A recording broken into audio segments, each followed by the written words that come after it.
Los padres de un joven vivían en una pequeña granja en medio de las montañas. Ellos estaban alejados de la ciudad, puesto que su estilo de vida, su fuente de trabajo, no requería de la ciudad, sino de estar en medio de las montañas.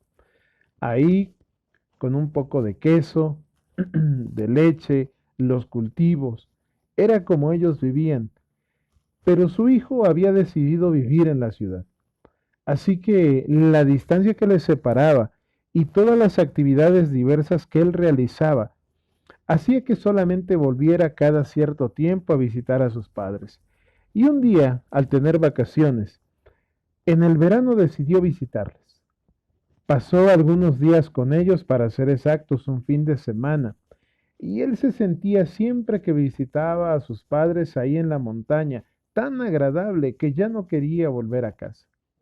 Sin embargo, por su trabajo, por sus actividades, él sabía que debía volver a casa y ahora se estaba acercando la noche.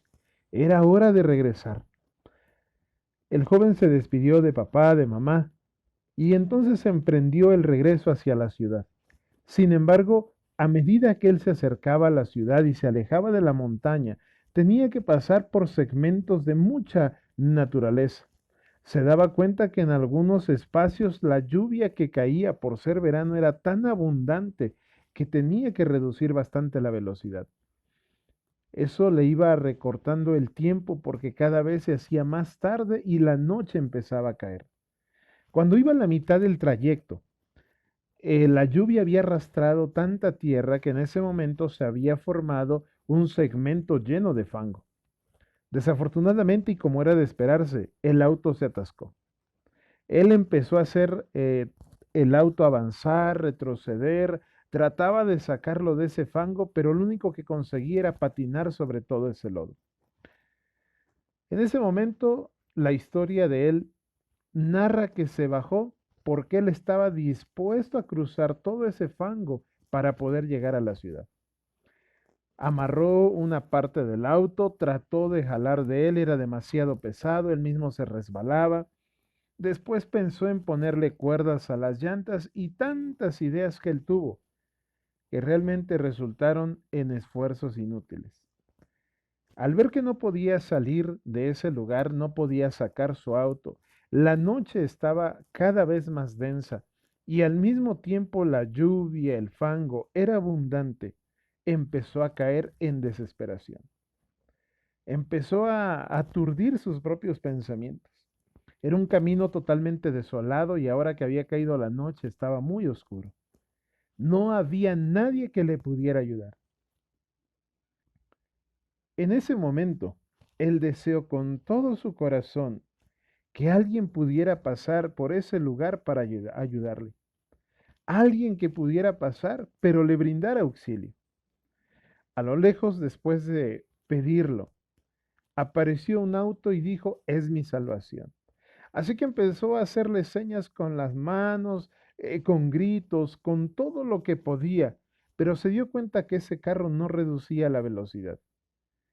Así que lo que pudo hacer en cuestión de señalética se esforzó y unos previos momentos al paso del vehículo sintió tanta frustración de ver que no se detenía. El auto pasó a su lado y no hizo ni el menor intento de detenerse. Pero esto no es lo interesante. Lo interesante de la historia es que se llevó un asombro enorme, porque cuando miró quién iba en ese auto, se dio cuenta que era su padre y no podía creerlo. ¿Qué podría haber pasado? ¿Era mi propio padre y no me reconoció? Quizá fue por la ropa, que estaba muy oscuro, fue lo que pensó. Pero si fuese un desconocido, podría haberse parado para ayudarme. En ese momento él, en medio de coraje y frustración e incertidumbre, volvió a tratar de insistir para sacar el auto. Ahora venía una luz en sentido contrario y se dio cuenta que no era un auto, pero venía acercándose a él. Así que esta vez trató de ser más llamativo, trató de hacer más ruido, más movimiento, para que se detuviera la unidad que estaba ascendiendo. ¿Y cuál fue la sorpresa? Que en ese momento en la historia él dice que nuevamente era su padre. Pero esta vez no estaba conduciendo un auto, sino un enorme tractor. Lo único que sintió, dice este joven, fue la necesidad de ir a él y reclamarle por qué no se detuvo la primera vez. Sin embargo, el padre, con prudencia, con paciencia, le explicó, le dijo, hijo, si yo me hubiese frenado, también me hubiese quedado atrapado en el fango. Tenía que pasar de largo. Sin embargo, sabía que uno de mis amigos me podía prestar un tractor para volver y así rescatarte. Y es así, mis estimados, como este hombre pudo sacarlo del apuro, pudo sacarlo de aquel lugar de fango. Y esta noche, yo sé que usted y yo aprendemos lecciones que se aplican en la vida cristiana. Y esto es, mis estimados, porque esta noche quiero dar un pequeño preámbulo a una de las incógnitas más grandes del ser humano. ¿Por qué muchas veces pedimos y no recibimos? ¿Por qué pareciera ser que hacemos nuestro mejor y mayor esfuerzo en pedir algo y pareciera ser que quien está a nuestro lado puede ayudarnos y no es así? Mis estimados, ¿qué sucede? Esta noche hemos titulado a la reflexión, ¿por qué hay oraciones sin respuesta? Yo sé que más de una ocasión usted ha escuchado, incluso quizá ha vivido una experiencia donde usted ha orado y le ha pedido algo a Dios y pareciera ser que no hay respuesta. Pareciera ser que Dios pasa de largo teniendo todo el poder para ayudarnos y ni siquiera se detiene junto a nosotros. Bueno, mis estimados, esta noche agradecemos el hecho de que usted esté con nosotros, este tiempo que se brinda para acompañarnos, pero sobre todo para meditar juntos en la palabra de Dios. Así que el primer verso que quiero compartirles a ustedes esta noche se encuentra en el libro de Santiago, capítulo 4 y verso 3. Dice de la siguiente manera, pedís y no recibís, porque pedís mal, para gastar en vuestros deleites. Una de las razones por las cuales muchas veces oramos y no recibimos la respuesta que esperamos, o la respuesta es no, es porque, mis estimados, lo voy a generalizar en pedir mal. Muchas veces debemos reconocer que algunas de nuestras oraciones las realizamos y esperamos tener una respuesta, pero únicamente es para satisfacer nuestros propios deseos. Quiero recordarle, lo hemos mencionado en alguna otra ocasión, que Dios nos va a dar en todo momento lo que necesitamos, no lo que creemos necesitar. Este joven quería que se pararan y lo sacaran, pero si hubiese sido a su manera de pensar, los dos autos hubiesen quedado atascados y hubiese sido peor. Dios nos da lo que necesitamos. Es decir, Dios muchas veces no nos va a dar lo que pedimos, sino lo que nos conviene. Pero aquí es donde entonces, con madurez espiritual, deberíamos comprender esta declaración. Por eso muchas veces llega el desánimo en la vida espiritual porque decimos, Dios no me lo dio, me enojo y entonces voy contra Él. Un ejemplo, Carlos Darwin. Le invito a leer su historia. Y así como esta persona, muchos de nosotros en nuestro crecimiento espiritual también solemos tener desánimo, enfrentar retos y desafíos. Si es tu voluntad, Señor, que se realice esto, yo estaría bien agradecido. Y si no nos lo da, entonces no somos agradecidos. Cuidado con nuestras declaraciones. En algún otro momento hay quien llega a pronunciar, Señor, sabes que estoy sufriendo, quizá por una enfermedad, alguna situación emocional, financiera. Pero hay quien llega a declarar palabras como, Señor, me pongo en tus manos. Como seres humanos, muchas veces al estar en la enfermedad o tener a alguien enfermo, nosotros empezamos a declarar y decimos, Señor, si tú permites la curación de tal persona, me va a dar tanta alegría. Y si no, mis hermanos, ¿qué hacemos, mis estimados? Por eso es que muchas veces debiéramos analizar lo que pedimos y lo que expresamos. Hay alguien que en la historia bíblica de los evangelios le dijo, Señor, si tú quieres, puedes sanarme. En pocas palabras, yo tengo el deseo de ser sanado, pero no sea lo que yo quiera, sino la voluntad que tú tienes para mí. Y mis estimados, cuando aprendemos esta diferencia, lo que pedimos lo vamos a recibir, pero siempre va a ser para nuestra conveniencia y no para nuestro propio deseo. Un segundo aspecto que quiero compartir con ustedes, Salmo 66:18, escúchelo bien. Si en mi corazón hubiese yo mirado a la iniquidad del Señor, no me habría oído. Pero a la iniquidad el Señor no me habría oído. Es decir, muchos seres humanos guardamos pecado en nuestra mente. Tenemos contaminado el corazón. Cuando hay maldad, nuestra oración no es escuchada, dice el salmista. Bueno, quiero decirle que no es ser escuchada, no es que no preste oído Dios a nuestra súplica, sino que en ese momento la escucha, pero no puede obrar del todo en nuestro favor por la maldad y el pecado que estamos atesorando. Al mismo tiempo quisiera ejemplificarlo de esta manera. A veces oramos, pero lo que pedimos incluso es para mal. Por ejemplo, un joven que quiere ir a una fiesta, sabe que habrá bebidas no prudentes, comida no prudente, ingesta de sustancias nocivas para la salud, pero quiere ir y entonces empieza a orar y le dice, Señor, haz que mis papás me den permiso. Yo le preguntaría, si usted como padre restringiría ese permiso, ¿qué cree que sucederá con nuestro Dios?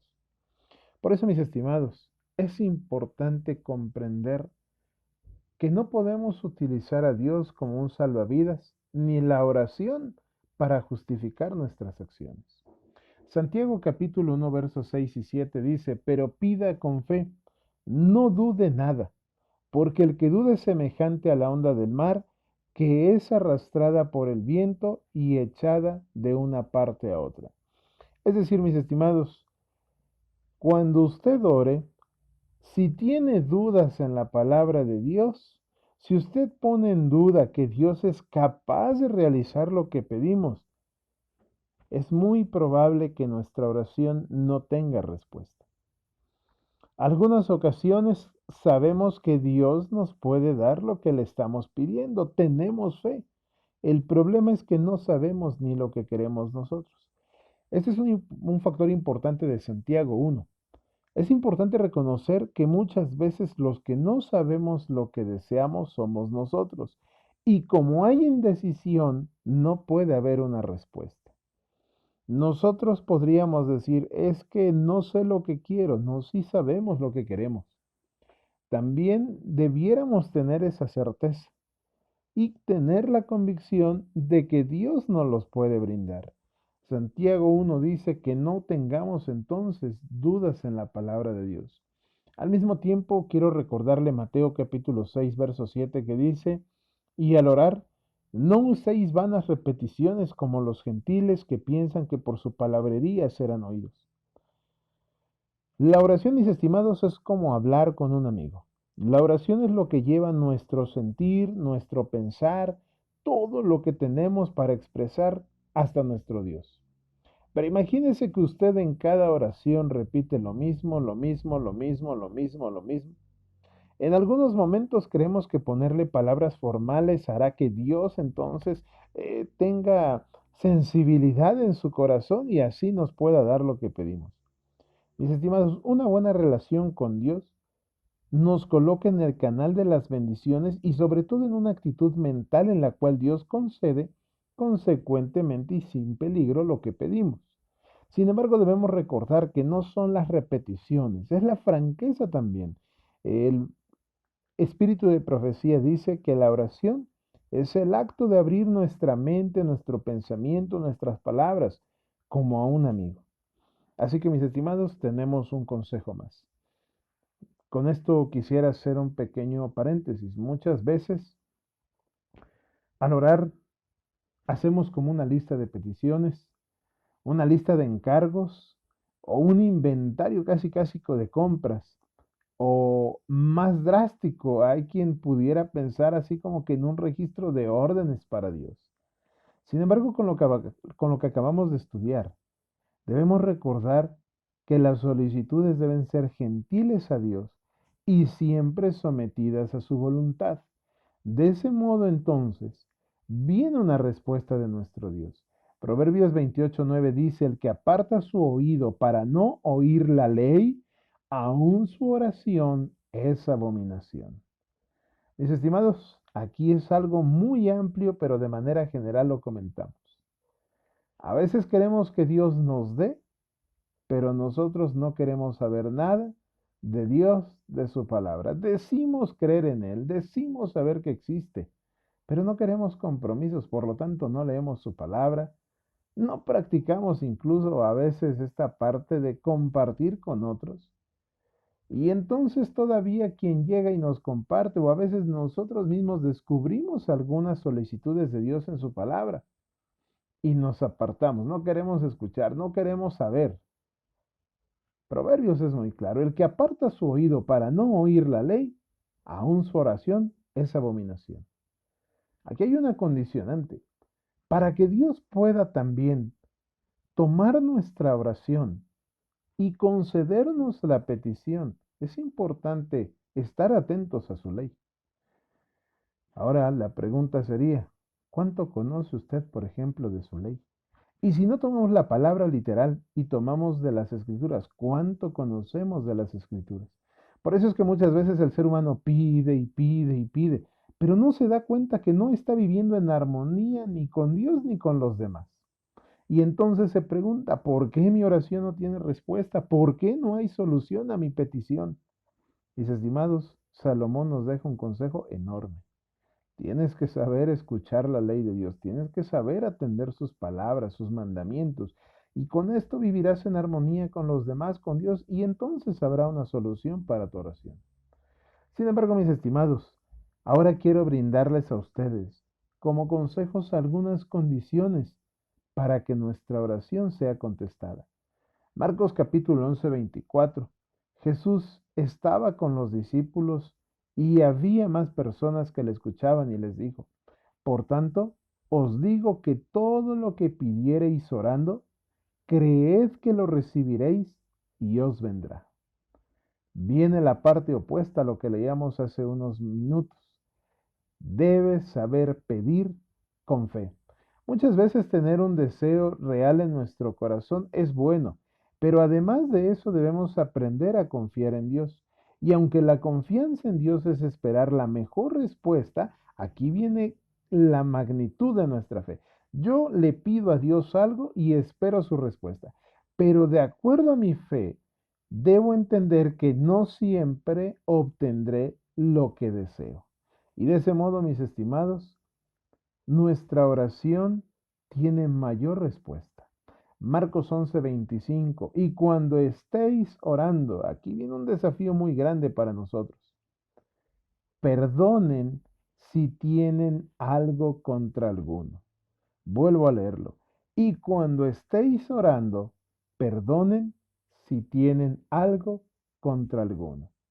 Mis estimados, una condicionante para que nuestra oración sea escuchada es que usted y yo al orar debemos también saber perdonar.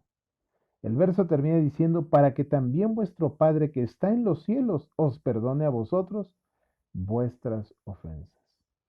Mis estimados, en algún momento sé que está usted orando y recuerda que hemos ofendido, que hemos lastimado y es necesario pedir perdón.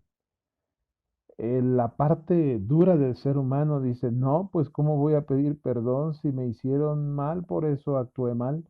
Mis estimados, Marcos 11:25 dice, por favor, si estás orando y tienes algo contra tu hermano, perdónalo. Y de ese modo también Dios te perdona a ti. Y finalmente, mis estimados, evitando la impaciencia. Aquí hay un factor bien interesante. Muchos de nosotros queremos orar y casi decir amén y que en ese momento la respuesta esté llegando. Y si no, mis estimados, tenemos que esperar un tiempo, pero estamos impacientes y nos empezamos a llenar de ira. Mire lo que dice 1 Pedro 3, 5 al 7. Y vosotros, maridos, igualmente convivid de manera comprensiva con vuestras mujeres, como un vaso más frágil, puesto que es mujer, dándole honor como a coheredera de la gracia de la vida, para que vuestras oraciones no sean estorbadas. Lo voy a ejemplificar. Si usted es esposo y tiene problemas con la esposa, cuidado, su oración va a tener un límite. Si usted es hijo y no tiene esposa, podría decir, no pasa nada, cuidado con los padres, con los hermanos, con las demás personas que nos rodean. Y de ese modo usted puede entender la hilación de este texto. Muchos de nosotros alejamos incluso, lo ahuyentamos hablando del espíritu, de nuestros hogares, porque entonces llega la impaciencia al no tener una respuesta, llega la ira. Incluso el espíritu de profecía dice que los ángeles de Dios huyen de esos lugares donde las palabras son ásperas, donde hay contención, donde hay gritos y hay refriegas. Mis estimados, al pedir algo debemos entender que no es nuestro tiempo, sino que Dios nos dará lo que más nos conviene de acuerdo a su voluntad. Evitemos la impaciencia y la ira. Con esto quiero terminar diciendo nuestros deseos deben ir siempre engranados con los deseos de Dios.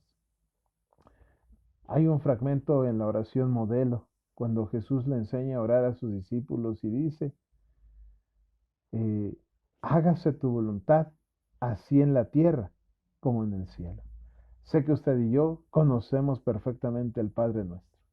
En cada oración siempre debe hacerse la voluntad de nuestro Dios. Y quiero decirle esta noche que no debe creer, sin embargo, en todo lo que comentamos, que porque nuestra oración no se cumpla así como la deseamos, no estamos siendo escuchados. Nuestra oración siempre es escuchada por Dios, pero Él nos dará a su tiempo lo que es mejor. Deseamos que cada uno de los consejos que hemos tenido esta noche puedan ser vivificantes para su vida espiritual y sobre todo en la vida de oración. Que el Señor les bendiga.